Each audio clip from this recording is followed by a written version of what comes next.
Hello everyone, बहुत बहुत स्वागत करता हूं दोस्तों आप सबका, आप सभी का अपना यूट्यूब चैनल बेस्ट विलेज में। आई होप दोस्तों आप सब अच्छे होंगे और अपने परिवार के साथ साथ कुशल रहेंगे।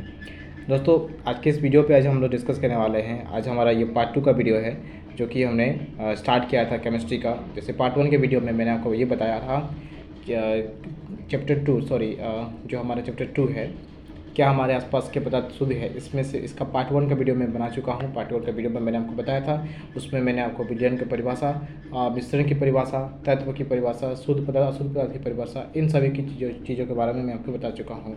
ठीक है, अगर आपने पार्ट 1 के वीडियो नहीं देखा है तो वीडियो के डिस्क्रिप्शन जाके आप देख सकते हैं। दोस्तों आज हम लोग पार्ट 2 के वीडियो में आज हम लोग डिस्कस करने वाले हैं कि बिलियन, जिस प्रकार हमने पढ़ा है कि बिलियन क्या है, बिलियन की परिभाषा हमने पढ़ा है। अब आज हम लोग इस वीडियो में जानेंगे दोस्तों, बिलियन के गुण जानेंगे, बिलियन के प्रकार जानेंगे, संतृप्त और असंतृप्त बिलियन क्या है, इन सभी का डेफिनेशन, इन सभी का परिभाषा हम लोग दोस्तों जानेंगे इस वीडियो में। ठीक है, तो मेरे साथ आप लोग वीडियो के अंत तक जरूर बने रहिए दोस्तों। ये वीडियो आपके लिए बहुत ज़्यादा इंपॉर्टेंट है, ये क्लास 9 के लिए काफ़ी ज़्यादा इंपॉर्टेंट है। ठीक है, ये केमिस्ट्री का वीडियो है और ये दोस्तों पार्ट 2 है आपका। ठीक है, पार्ट वाइज में मैंने इसलिए डिवाइड कर दिया है दोस्तों क्योंकि चैप्टर बहुत बड़ा है जिसे हम एक ही वीडियो में आपको नहीं दिखा सकते हैं। ठीक है, तो इसीलिए मैंने इसको पार्ट वाइज कर दिया ताकि आपको आसानी से समझ में आए और आपको समझने में आसान हो। और जितना भी मैं आपको बताया जा रहा हूँ दोस्तों, इन सभी को आप अपनी कॉपी में नोट डाउन करिए। आपका एक अच्छा नोट्स बनने वाला है, आपका एग्ज़ाम आने तक आपके बहुत अच्छी नोट बन जाएगी और आप अच्छे से प्रिपरेशन कर सकते हैं। ठीक है, तो चलिए आइए मेरे साथ वीडियो के अंत तक जरूर बने रहिए। तो हम लोग स्टार्ट करते हैं दोस्तों। तो चलिए दोस्तों हम लोग स्टार्ट करते हैं और सबसे पहले देखते हैं कि हम लोग बिलियन के गुण। तो बिलियन के गुण के बारे में जानते हैं। बिलियन क्या है दोस्तों, इसकी परिभाषा मैं आपको बता चुका हूँ। आप इस पार्ट 1 के वीडियो में जाके इसे देख सकते हैं। बिलियन हम उस पदार्थ को कहते हैं। ठीक है, बिलियन क्या है, एक हमारा सममांगी मिश्रण है। अब बिलियन के 2 घटक होते हैं, एक विलेय और एक विलायक होता है। ठीक है, इन सभी चीज़ों की परिभाषा मैं बता चुका हूँ पार्ट 1 के वीडियो में, आप उसे देख सकते हैं इस वीडियो के डिस्कशन पे जाके। ठीक है, तो सबसे पहले बिलियन के गुण को हम लोग समझते हैं। बिलियन के गुण देख सकते हैं यहाँ पे। बिलियन के गुण क्या है, पहला पॉइंट आप समझते हैं। बिलियन एक प्रकार का सममांगी मिश्रण है। बिलियन दोस्तों एक सममांगी मिश्रण है। सममांगी मिश्रण किसे कहते हैं, उस मिश्रण को हम सममांगी मिश्रण कहते हैं जिनके अवयव जो है पूरा पूरी मिल जाता है, पूरा पूरी घुल जाता है। जैसे पानी और चीनी का मिश्रण एक सममांगी मिश्रण है, क्योंकि चीनी जो है पानी में पूरा पूरी घुल जाता है। हम चीनी और पानी के कण को अलग अलग नहीं देख सकते हैं। ठीक है, तो इसे हम सममांगी मिश्रण कहते हैं। तो बिलियन हमारा क्या है, एक सममांगी मिश्रण है। ठीक है, चलिए नेक्स्ट देखते हैं। बिलियन के कण का आकार 1 nm, nm मतलब होता है नैनोमीटर, जो कि मापन का सबसे छोटी इकाई है। बिलियन के कण का आकार 1 nm से भी छोटा होता है। nm या नैनोमीटर, नैनोमीटर एक मापन का सबसे छोटी इकाई है नैनोमीटर। तो नैनोमीटर, 1 नैनोमीटर से भी बिलियन का कण जो है छोटा होता है, इसलिए उन्हें आँखों से नहीं देखा जा सकता, इसलिए उन्हें हम आँखों से नहीं देख सकते हैं। थर्ड पॉइंट क्या है, इनके छोटे आकार के कारण बिलियन के कण प्रकाश की किरणों को अपने से गुजरने नहीं देते हैं। बिलियन का जो कण है वो प्रकाश को अपने से गुजरने नहीं देते हैं, यानी हम बिलियन में प्रकाश का मार्ग नहीं देख सकते हैं। ठीक है, चलिए चौथा पॉइंट आपका क्या है। चौथा पॉइंट में है आपका, छानन विधि का प्रयोग करके भी विलेय के कणों को बिलियन से अलग नहीं किया जा सकता है। बिलियन को जब कुछ समय के लिए शांत छोड़ दिया जाता है, विलेय के कण नीचे बैठ जाते हैं, अर्थात बिलियन स्थायी हो जाता है। चौथा पॉइंट में आपको ये समझाने का प्रयास किया जा रहा है कि छानन विधि द्वारा हम विलेय के कण को बिलियन से अलग नहीं कर सकते हैं। ठीक है, फॉर एग्जांपल अगर हमने पानी में चीनी मिला दिया जाए, ठीक है, अगर हमने पानी में चीनी मिला दिया तो क्या हम चीनी को पानी से अलग कर सकते हैं छानन विधि द्वारा? क्या हम छान के चीनी को पानी से अलग कर सकते हैं? नहीं कर सकते हैं। ठीक है, हाँ, लेकिन अगर कुछ कुछ विलेय पदार्थ ऐसे भी होते हैं जिन्हें हम बिलियन में अगर हम शांत छोड़ दें, ठीक है, हम घोलने के बाद अगर हम बिलियन को शांत छोड़ देते हैं तो कुछ विलेय पदार्थ ऐसे भी होते हैं जो नीचे क्या हो जाता है, बैठ जाते हैं और हमारा बिलियन स्थायी हो जाता है। ठीक है, तो ये था हमारे क्या बिलियन के गुण था। ठीक है, इन पॉइंट्स को आप लिख लीजिएगा, अपने कॉपी में नोट डाउन कीजिएगा। चलिए आगे बढ़ते हैं। अब हम लोग देखते हैं बिलियन के प्रकार की, बिलियन कितने प्रकार की होती है। बिलियन जो है हमारा 3 प्रकार का होता है। देख सकते हैं यहाँ पे भौतिक अवस्था के आधार पर बिलियन हमारे 3 प्रकार के होते हैं। क्या क्या? एक है आपका ठोस बिलियन, द्रव बिलियन और गैसीय बिलियन। ये 3 प्रकार के हमारे बिलियन होते हैं। तो चलिए आइए अब हम लोग देखते हैं कि हमारा ठोस बिलियन क्या होता है। ठोस बिलियन का परिभाषा हम लोग देखते हैं। चलिए, ठोस बिलियन क्या है ठोस विलयन? वह विलयन जिसमें विलेय तथा विलायक दोनों ठोस अवस्था में होते हैं उसे ठोस विलयन कहा जाता है। यानी कि वह विलयन जिसमें हमारा विलेय पदार्थ तथा विलायक दोनों ही जो है ठोस अवस्था में हो उसे हम क्या कहेंगे? उसे हम ठोस विलयन कहेंगे। फॉर एग्जाम्पल, जैसे कि जो हमारा मिश्र धातु बनता है, ठीक है, मिश्र धातु क्या है? हमारे एक ठोस विलयन का उदाहरण है। जैसे जिंक और लोहे का विलयन, जब हम जिंक को भी पिघलाते हैं और लोहे को भी पिघलाते हैं तो एक मिश्र धातु का निर्माण होता है, ठीक है। तांबा तथा सोना का विलयन, ठीक है, ये सब क्या है? हमारा ठोस विलयन का उदाहरण है। क्यों ठोस विलयन के उदाहरण है? क्योंकि इसमें विलेय पदार्थ और विलायक दोनों ही हमारा क्या है? ठोस अवस्था में है, ठीक है। चलिए अब आते हैं हम लोग द्रव विलयन को समझते हैं। द्रव विलयन क्या है? द्रव विलयन जब किसी गैस, द्रव या ठोस को द्रव में घुला जाता है तो उस विलयन को द्रव विलयन कहते हैं। यानी कि जब हम या तो गैस को, द्रव को या ठोस को द्रव में मिलाते हैं तब हम उसे क्या कहते हैं? द्रव विलयन कहते हैं। जैसे कि अगर हम यहाँ पे एग्जाम्पल को हम समझते हैं दोस्तों, एग्जाम्पल समझने से आप इसको परिभाषा को अच्छे से समझ जाएंगे। फॉर एग्जाम्पल, जैसे कि अल्कोहल को जब पानी में घुला जाता है, अल्कोहल जो है होता है दोस्तों, अल्कोहल वो पहले ऑलरेडी जो है ना एक द्रव अवस्था में होता है, ठीक है, और जब हम उसे पानी में घोलते हैं तो वो पानी में पूरी घुल जाता है।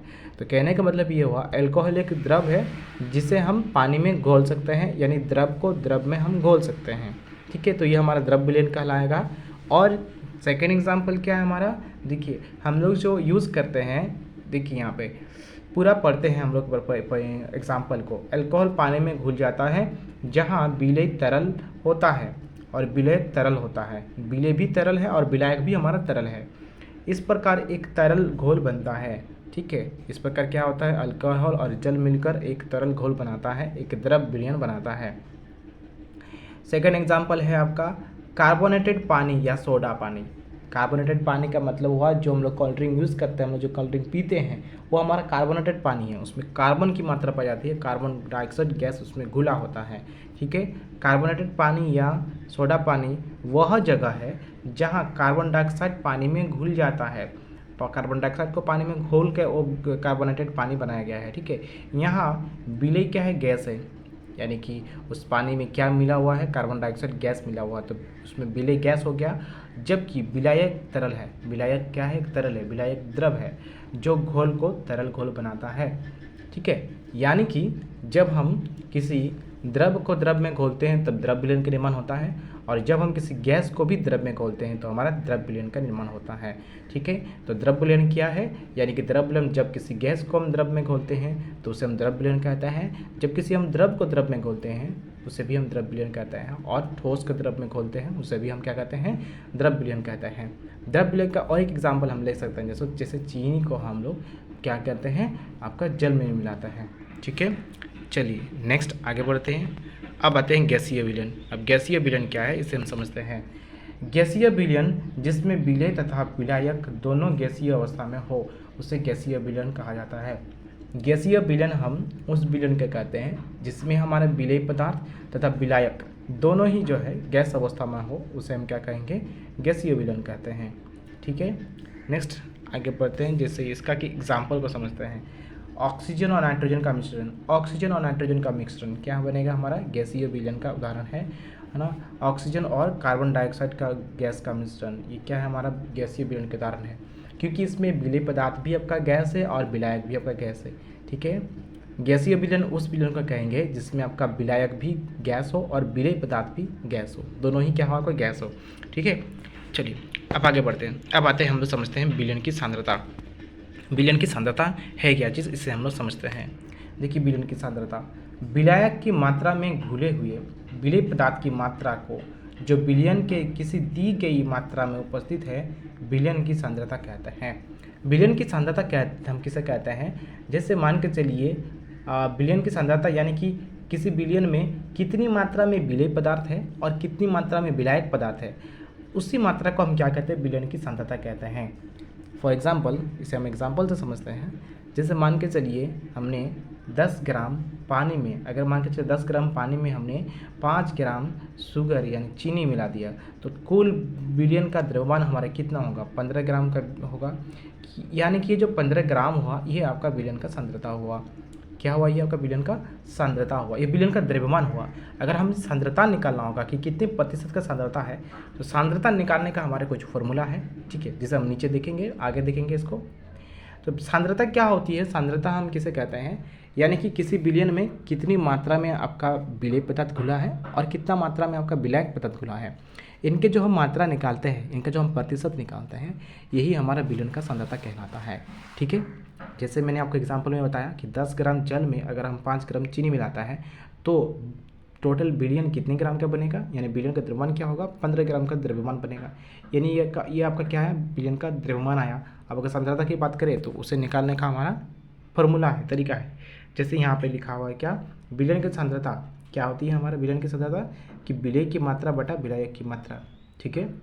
और आगे बढ़ते हैं, और आपका 3 फॉर्मूला है विलयन की सांद्रता निकालने का, ठीक है। जैसे कि आप यहाँ पे देख सकते हैं कि विलयन की सांद्रता निकालने की 3 विधियाँ निम्नलिखित है। क्या क्या विधियाँ? जैसे मैंने कहा कि द्रव्यमान, अगर हमें विलयन का द्रव्यमान ज्ञात हो तो हम कैसे विलयन की सांद्रता निकालते हैं?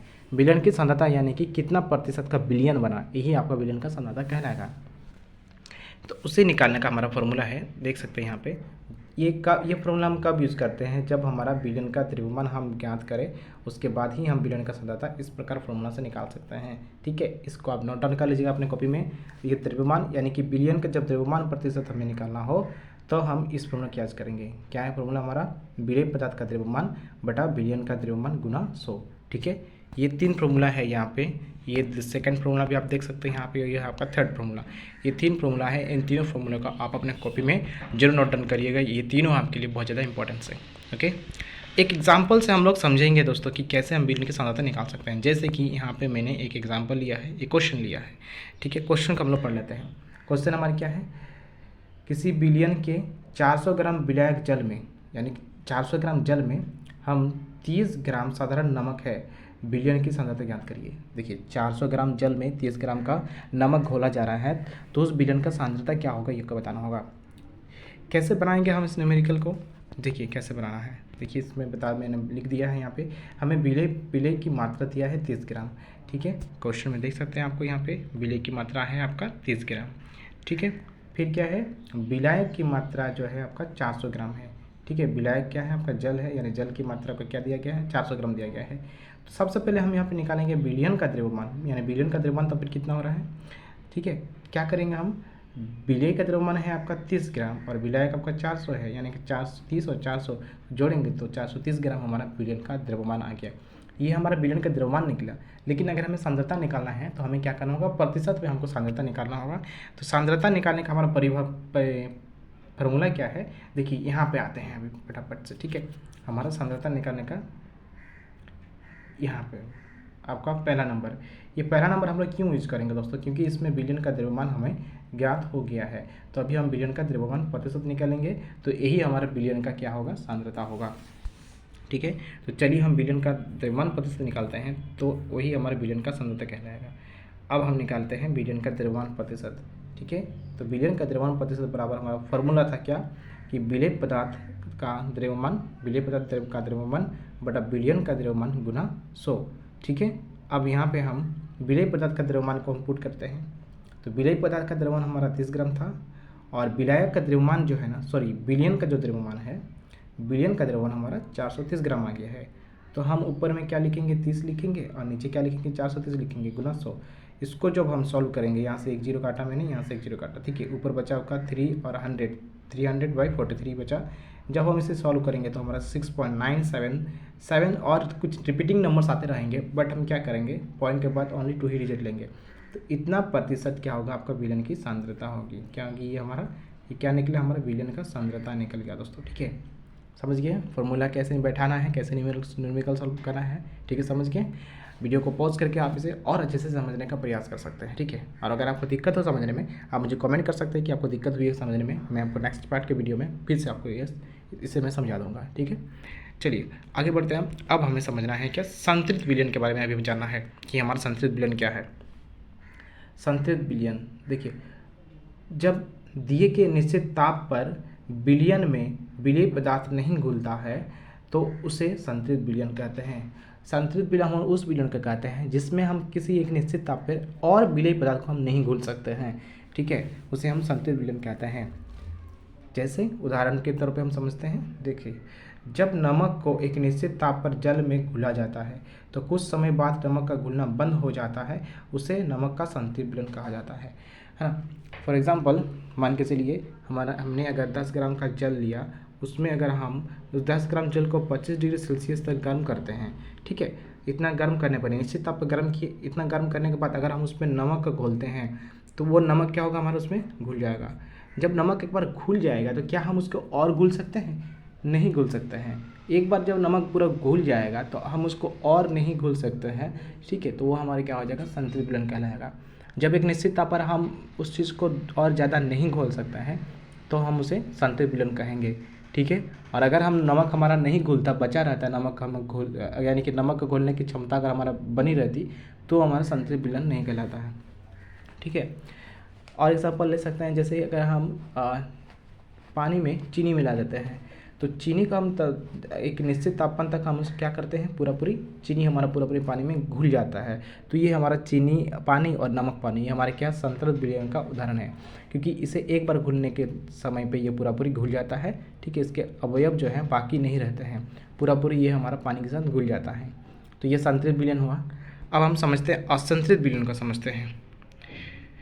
देखिए असंतृप्त विलयन क्या है, एक निश्चित ताप पर यदि किसी विलयन में विलेय की और अधिक मात्रा घोला जा सकता है, अर्थात जब किसी विलयन में इतना सामर्थ्य हो कि वह और विलेय को घोलने की क्षमता रखे तो ऐसे विलयन को असंतृप्त विलयन कहते हैं।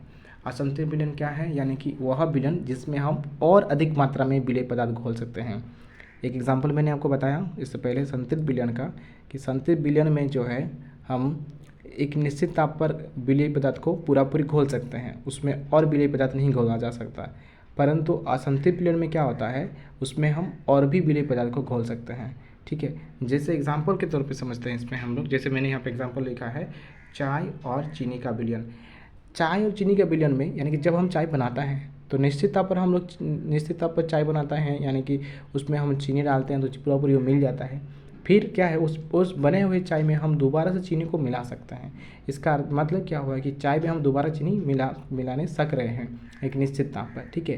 यानी कि ये हमारे क्या होगा, असंतृप्त विलयन होगा, क्योंकि एक तो चीनी हम उसमें दे चुके हैं, फिर हम उसमें दोबारा चीनी दे रहे हैं, तो दोबारा चीनी दे रहे हैं मतलब और हम विलेय पदार्थ उसमें मिला रहे हैं। इस प्रकार ये हमारे क्या असंतृप्त विलयन है। और संतृप्त विलयन क्या हो गया, जैसे सिर्फ पानी लिए और चीनी लिए, उनको हम घोल दिए, ठीक है, उनको घोल देने के बाद वो पूरी मिल गया और हमारा कोई भी अवशेष घोलने के लिए नहीं बचा, वो हमारे क्या हो गया, संतृप्त हो गया। और असंतृप्त क्या हुआ, ऐसे पदार्थ जिसमें हम एक बार पदार्थ को घोल देने के बाद और दूसरे बार भी हम उसे घोल सकते हैं, ठीक है। तो ये हमारा असंतृप्त विलयन का उदाहरण हुआ, ठीक है। तो ये सब हम लोग क्या क्या सीखे आज के इस वीडियो में, हमने क्या क्या सीखा एक बार रिकॉल कर लेते हैं। आज हमने विलयन के गुण के बारे में जाना, विलयन की प्रकार के बारे में जाना, संतृप्त विलयन के बारे में जाना और विलयन की सांद्रता के बारे में जाना, ठीक है। तो आज का सेशन हमारा यही तक रखते हैं, यही तक हमारा आज का सेशन खत्म होता है, ठीक है। नेक्स्ट पार्ट के वीडियो में दोस्तों इससे जुड़ो और जितनी परिभाषा है हम नेक्स्ट पार्ट 3 के वीडियो में हम बनाएंगे। पार्ट वाइज मैंने इसलिए किया है ताकि दोस्तों आपका नोट्स अच्छे से कंप्लीट हो सके, और एक ही वीडियो में अगर हम बनाएं तो वीडियो बहुत लॉन्ग जाएगी, जो कि आपको समझने में भी असुविधा होगी, ठीक है। तो I hope part wise videos में आपको कोई दिक्कत नहीं होगा समझने में। इन सभी चीज़ों को आप दोस्तों नोट्स जरूर करिएगा, आपका ये बहुत ज़्यादा इंपॉर्टेंट है। और अपने दोस्तों तक भी शेयर करिए इस वीडियो को, ताकि उन्हें भी इस वीडियो का हेल्प मिल सके। और बहुत सारे विद्यार्थी सोच रहे होंगे कि अभी तक रिजल्ट नहीं आया है तो पढ़ाई स्टार्ट नहीं किए होंगे, बट ये आप गलत कर रहे हैं। आप पढ़ाई स्टार्ट कर दीजिए अभी से, इसलिए पढ़ाई स्टार्ट कर दीजिए ताकि अगर आप पास हो जाते हैं तो आपके पहले से ऑलरेडी आपके पास नोट्स होगा और आप आपके आने वाले एग्ज़ाम को अच्छे से तैयारी कर सकते हैं, ठीक है। So thank you everyone. आज का सेशन हम लोग इतना तक ही रखेंगे, मिलेंगे हम लोग एक नेक्स्ट वीडियो में और भी परिभाषा के साथ। तब तक के लिए जय हिंद दोस्तों।